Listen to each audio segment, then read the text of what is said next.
surdos estavam oralizando.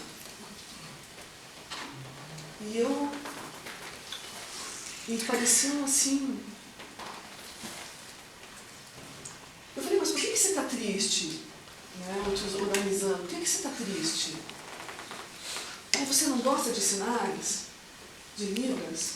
É que a minha mãe proibiu, minha mãe não deixa. Mas por que sua mãe não deixa? Porque é feio, não é legal. Língua de sinais não é legal. Eu falei, olha, tem que respeitar a tua língua, você é visual, você é surdo, você não ouve. É impossível para você oralizar. Então a gente sabe dessa metodologia, a gente respeita a metodologia. Não estou falando mal da metodologia oralista, mas tem que respeitar a individualidade de cada surdo, de como ele se constitui como sujeito. Muitas vezes ele está aprisionado, parece um papagaio dentro de uma gaiola. Tá bom. Também é sobre a comunicação com a sociedade. O que acontece? Então, por exemplo, duas pessoas conversando, oralizando, tal, ouvintes. Mas, por exemplo, fora isso, se eu não ficar atenta ali, eu perco. Eu perco porque eu tenho que estar olhando para os lábios da pessoa. Eu perco o que está sendo dito, o que está acontecendo. Então, por exemplo, numa família, pai e a mãe são surdos e o filho é surdo.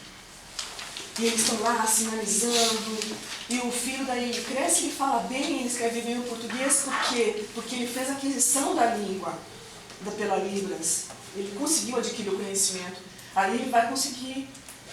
Agora, se você proíbe desde criança ele a falar na língua dele, olha, mãe e pai diz não pode, escola diz não pode. Não, mas daí você diz não pode, e ele, claro, ele vai achar que não pode realmente. Mas e o direito do surdo à sua língua?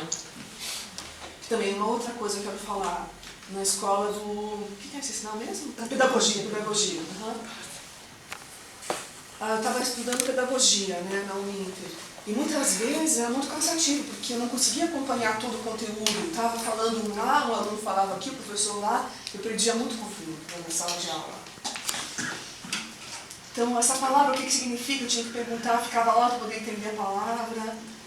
Nossa, porque eu fiquei sempre na língua oral, né? Tinha essa questão. Eu tinha que fazer a leitura do labial, é muito difícil, muito desgastante. Você fica aprisionado nisso. E daí tem dificuldade no português depois. E aí você vai se comunicar com a sociedade, você escreve no português que a sociedade não entende, porque você não foi adequadamente letrado com a Libras. Então, por exemplo, você vai num banco, né? No banco, tal, e não consegue se comunicar. Você não consegue ali, na sociedade, fazer comunicação oral. O ouvinte não entende o que você está falando quando eu oralizo, muitas vezes. Não entende. Será que a escola é igual à faculdade? O professor precisa saber língua de sinais na educação básica, para a aquisição do conhecimento. Tem um país que é direito de todos, para os surdos, a adquirir conhecimento na sua língua. Então, todos os métodos têm que ser valorizados, mas a gente tem uma reivindicação.